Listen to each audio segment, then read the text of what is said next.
Is charity good or bad? Well, it's not clear-cut. Like most things, morality is situational, okay? It depends on the situation. Now, if you end up homeless because you broke your leg, you couldn't work, you couldn't get workman's comp, you couldn't get disability, and for whatever reason, and you go homeless, that person deserves help because they are in the position of needing aid through no fault of their own. And that was a great thing about America before the welfare state. Before FDR and all these other idiots came up with all of these social welfare programs to buy votes, because they were all socialist scum enthralled to the global bankers and the Federal Reserve bankers. That was a great thing because charity was private. The government had no hand in it. And don't kid yourself, all these social welfare programs that exist, it's charity. But it's indiscriminate charity given to anybody who needs help, no matter why they're in that situation. So if somebody's in a situation through no fault of their own, they absolutely positively deserve help, and they should get it, because once they get that help, what are they going to do? Well, they're going to get a job based upon their prior history and why they got into this situation to begin with. It's not because of, their own fault, and thereby the situation would continue, and they're giving them aid. If they were in that situation because of their own actions, it would just compound the problem. No, they're in that situation because of no fault of their own. So I help them. They'll get back on their feet. They'll get a job, maybe go live in a shelter and then work. And, maybe their charity given to them could help pay for, a bus pass, a metro pass, whatever they need to get to work until they save enough money. Then they get another apartment and get back on their feet and become a productive member of society. That's it. That's how charities used to work. They were in the form of mutual aid societies, and the way it would work is that every person that worked and lived in a certain neighborhood, each neighborhood had a specific mutual aid society that had been formed by the people living in that community. And by the way, the people in that community would elect certain people to run the mutual aid coffer. And then those people that they elected chose to represent the community would decide who did and did not deserve help. And everybody would pay a small little fee monthly, not a lot, nowhere near what you pay in taxes now or Social Security or anything. Just a small amount. Okay? Because there wasn't some social welfare system that helped everybody. You had a very small council of people who would decide if someone who was living in that community got into bad, dire straits and whether or not they deserved help. So everybody and their fucking grandmother wasn't getting social welfare. So you didn't need a lot of money being contributed, put into the coffers, because people knew that they would only get help from that mutual aid society and that council of people who discriminated based upon who deserved help. People knew that they wouldn't get aid unless they deserved it. So the system wasn't being gamed. Lots and lots of people were not taking. So very little in the form of resources was needed to be put into that communal coffer in the first place. So that's one issue with social welfare. There's no discriminatory aspect to it. Anybody that needs help, here it is. We're big commies. We only care about need. Here you go. Oh, you need help too? Oh, you smoked too much crack and lost your job? Here's some money. Oh, you're a single mother because, you chose to be a whore and not marry the father of your children. Oh, well, here's some money. Oh, you have 5 kids? Well, here's some more money. Oh, we're going to incentivize your bad behavior. We'll throw lots of money at you. So much so that women receive 85% of welfare in America, something you probably didn't know. Black, white, whatever. Women get 85% of the welfare while men pay 85% of the taxes. It's that fucking simple. No, but readers, for women pay more overall in taxes. Yeah, but they take so much out of the system collectively that when you get to the end, the only people who have actually put in any kind of positive contribution are men. Women take out more, generally, than they put in. Men put in more than they take out, generally speaking. So it's all about discrimination, which is another reason why the left hates the word discrimination. Discrimination. If I see someone, that is... Now I'm going to get to something that Nugget Groyper said. This phony idea of racism. If I see a black man, and he comes to me and I own a house and I'm renting an apartment, do I have the right objectively, rationally, to look at him and judge him. Now, that's not as clear-cut as you might think. It's not as clear-cut as you might think, okay? So, for example, he has a dress. He has nice dress. He has on a tie, he has on a suit. He has a normal name, and yes, you can get your name changed. If your mommy named you Laquataquita, Jamamba Bamba, you know, you might want to change that, and you absolutely can, and you should if you want people to take you seriously. Zippity-doo-dah, whatever. No matter what race you might be talking about, if your parents chose a really shitty, fucked-up name for you that essentially makes people view you in a skewed light and not take you seriously, that's bad. But anyway, normal name, nice dress. I'm going to look at you based on your individual characteristics and traits because they're not tied to a group assessment of a negative nature. Great, I'm judging you as an individual. So I'm being discriminating in regards to your individual traits, and I'm not creating a conflation between those and a general assessment of most black people. Now, or a majority, or what would be considered in regards to a group assessment as a large percentage, even if it's not a majority, that are negative in regards to their character traits and attributes. Okay, so I've judged this person as an individual. Boom! Now, what if this same black man came wearing a beanie cap, a wife beater, pants down around his ankles, with his underwear out, and, you know, listening to bebop rap music and talking to me in Ebonics? Now how am I going to discriminate against this person? Well, I'm going to judge this person based upon the individual traits that they possess. A person who presents themselves in this way is, generally speaking, going to have certain undesirable character traits. So do I want to rent an apartment to this person? No. Where's the racism?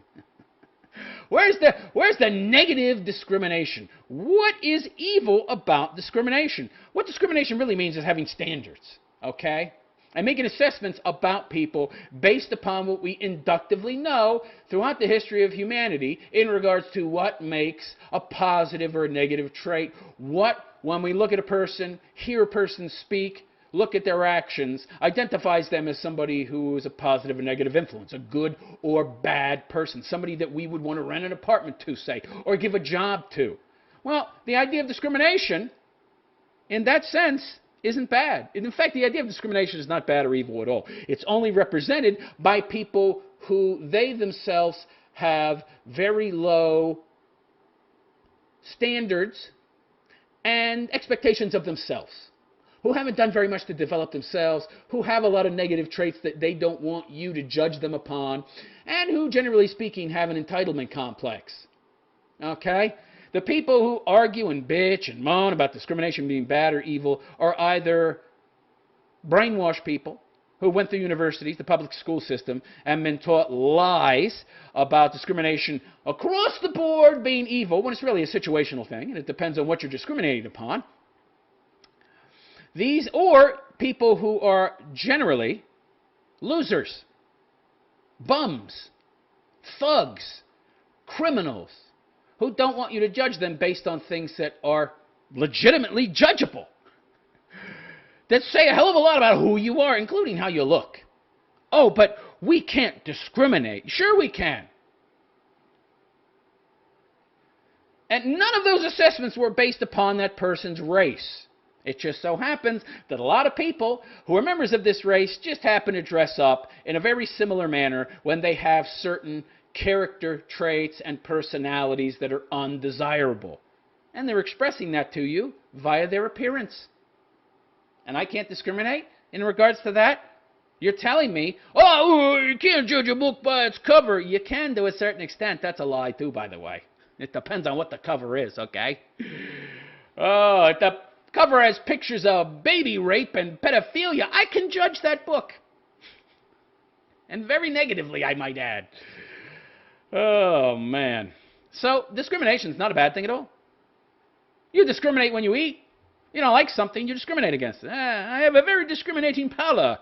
I don't like this ice cream. I like this ice cream. What the fuck's wrong with that? Well, it's wrong to dislike that ice cream because it's brown. And we don't make a lot of brown ice cream, goddammit. It's a minority color and taste of ice cream. You can't dislike brown ice cream. But it doesn't taste good. There's very few people that like the taste. Well, maybe some people like the taste, but I don't like it. You're evil, man. You're discriminatory against brown ice cream. I mean, give me a break. That's absurd. The whole idea of discrimination, being connected to racism, this is all a myth. That doesn't exist in the form that you've been presented it. Discrimination is presented as a bad thing to you by people who are losers, that don't want you to judge them because there's very little about them that's good, and if you judge them by objective standards,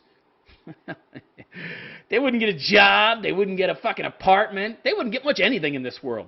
So the truth of the matter is, all these people arguing against these very real, legitimate ways to come to reasoned conclusions about others, they don't like that because they know that the reasoned conclusions that you would come to would speak negatively about them and affect them in a negative manner.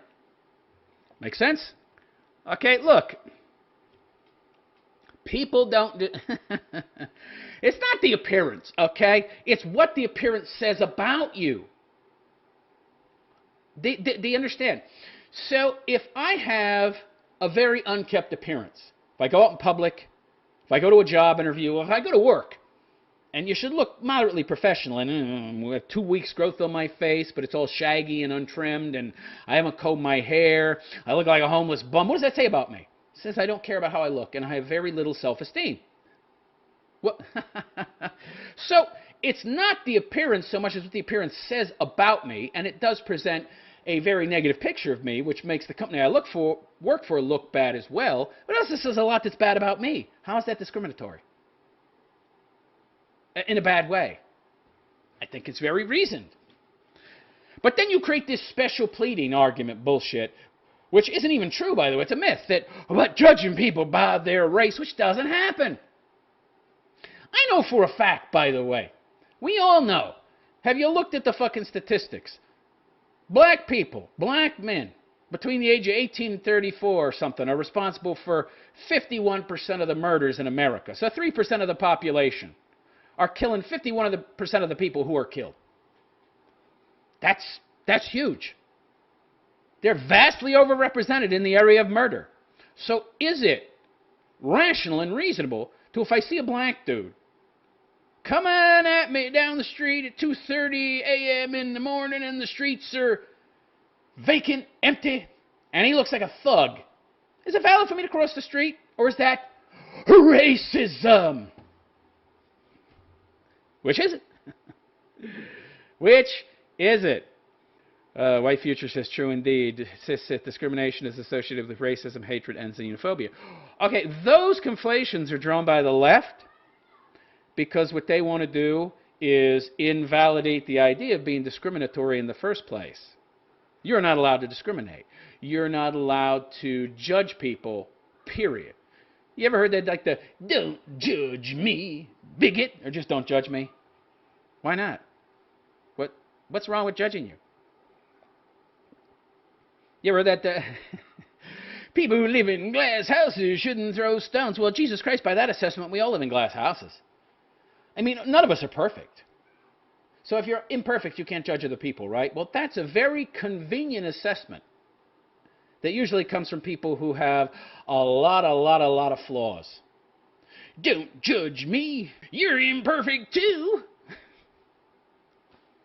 Come on. Really? I'm not allowed to judge you? And then that's like saying I go and look at a car, but I'm not allowed to look under the fucking hood. Don't judge this car. Just give me money for it. Really? Oh, that's not very reasonable. Yeah, don't judge people. That's a bunch of crap, okay? Total crap. What does that mean, anyway? Don't judge people. I'm not allowed to critically analyze this person's actions, behavior, and come to a conclusion about whether or not this is good or bad and whether or not they are good or bad based upon their objectively true actions? Well, if I'm not allowed to do that, then can't judge anybody then. Who are the only people that would not want to be judged? Horrible people. People who are crap. People who are evil, people who are immoral, people who are amoral, people who do a lot of bad shit, and they don't want you to look at that bad shit and come to any kind of real assessment about what kind of person they are. Which works just fine if you have a view of the world that morality is relative and there's no such thing as good and bad. You know who says stuff like that? People who want to do a lot of bad shit to you, and they don't want you to call them on it. Okay? And that's the left in a fucking nutshell. So is discrimination bad? No, it's essential in life. And we do it all the time, while at the same time mindlessly calling it bad, mindlessly calling it evil, without having an objective understanding of what it really is and why it's important in this world and why people are telling us not to employ it in our daily lives. So that brings me to my next point, tolerance. We hear the left talk about tolerance all the time, don't we? Intolerant bigot, you're against gay marriage. You horrible person, you. You don't want a woman to have control over her body. You're a misogynist. You need to tolerate their views. What does that mean? What does tolerance mean anyway? So, in any kind of intellectual discussion where we're going to effectively communicate with each other, we need to define our terms. Because despite what people believe, words don't have universal meanings. They have agreed upon meanings. But you and I have to agree upon said definitions before we can have some kind of meaningful dialogue. That's another reason why the left likes to muddy the meaning of words and play with linguistics and change meanings or add on meanings to create dissension and to create a schism between the left and the right, make it impossible for them to come together and actually communicate, because if they communicate, then that will lead to possibly solving any differences the two sides might have, and can't have that. No. Not if your goal is to divide and then conquer. No, you have to constantly keep people at odds with each other, and one way to do that is to muddy the waters in regards to the meanings of words. So before we can even communicate, we have to come to a conclusion about what a word means. So what's tolerance? Well, essentially, if you can reduce it down to its most simplistic meaning, I put up with shit from you. So generally, we view tolerance as putting up with something that we don't necessarily like or want or agree with, but we put up with it because it's somehow going to lead to some kind of positive conclusion in the form of a compromise of some kind. So we put up with, they put up with, and, some kind of middle ground is reached. So when it comes to compromise, tolerance is important. Well, what if you've been taught an ideology that tells you tolerance is great, but only if it's for your specific beliefs, because my beliefs are objectively 100% true and right? There is no compromise, because anybody who says in any way, shape, or form that there should be any kind of compromise, that this might be wrong, or that we maybe should reach some kind of middle ground, which would mean veering away from my belief in some way, is wrong. You're wrong, you're bad, that's intolerable. What you have to understand about the left, they don't believe in tolerance, okay? That's a smokescreen, a word that's said to essentially get you to put up with their crap. Mainly they're playing on your moral convictions and your values and conservative people's values of so-called tolerance to get you to tolerate them while they will not tolerate you. Essentially, they are taking advantage of your goodness and your morality to manipulate you. And you let them. Which is really fucking stupid, by the way. I have always taught to fight fire with fire and to be as intolerant as the left is. And by the way, all their values should not be tolerated. Not one of their values should be tolerated. Killing babies, displacing the nuclear family with homos and lesbos, and destroying the fabric of our culture. None of these are good things. They shouldn't be tolerated at all. What's going to be gained by tolerating this behavior? What middle ground, what compromise is going to be reached by tolerating their behavior while they will not tolerate yours? You see, tolerance is a two-way street, okay? And by the way, there are some things that should never be tolerated. But what about things that could be tolerated? Or maybe it would be conducive to everybody's well-being, both on the left and the right, to tolerate certain aspects of either side to come to some kind of mutually beneficial agreement that would benefit everybody and stop all of the tension and aggression and violence and division in the country. Well, those things can be talked about. No, they can't. We can't decide what things are tolerable or intolerable on the left because we know what's intolerable, you, and everything you believe. So these are people who are essentially saying, be tolerant, but what they're really saying is, we will only be tolerant if you agree with us. Because we have come up with the perfect moral system in a world that has no objective morality, so that would be impossible. But we have come to truthful conclusions about what is right, what is wrong, what is eminently tolerable, and what is eminently intolerable, and there's no middle fucking ground anywhere, which means no compromise. Well, wouldn't all of those assessments require objective morality in the first place? Well, there's a lot of logical inconsistencies in what we believe, which is why we don't believe in logic either. Okay. So are the left tolerant? No. Is the right tolerant? Yes. Should the right be tolerant? No, because it doesn't gain them anything. You employ tolerance when there's something to be gained for you. It also gains the other side something else either, because your intolerance could affect their ability to do what contributes personally to their own well-being. And a conversation can be had as to whether or not their actions affect my well-being. And if those actions don't, but at the same time I view their actions as intolerable to a certain extent because of the big picture and the cumulative effect that their actions could have on future generations, whether or not in the now their actions affect me on a personal level, we can have a discussion and come to some kind of mutually beneficial compromise middle ground. Nope. Everything's black and white if you're a leftist, okay? And some things are black and white, by the way, okay? There is no killing of a baby that is somehow...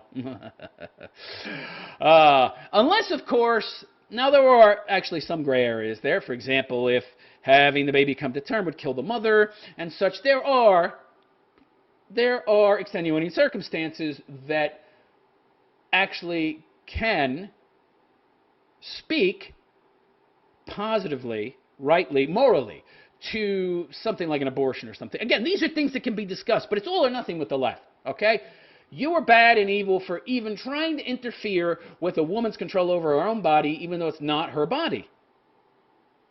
I mean, by that argument, what's inside her is also part of the man's body. So, but he has no say. But again, these are the kind of arguments that cannot be had with a leftist because they are ideologues. Okay? They're ideologues, and their teachings and beliefs are dogmatic, religious in nature. They believe what they believe, it's 100% right, and you're 100% wrong if your beliefs diverge. So there is no tolerance if you're a leftist.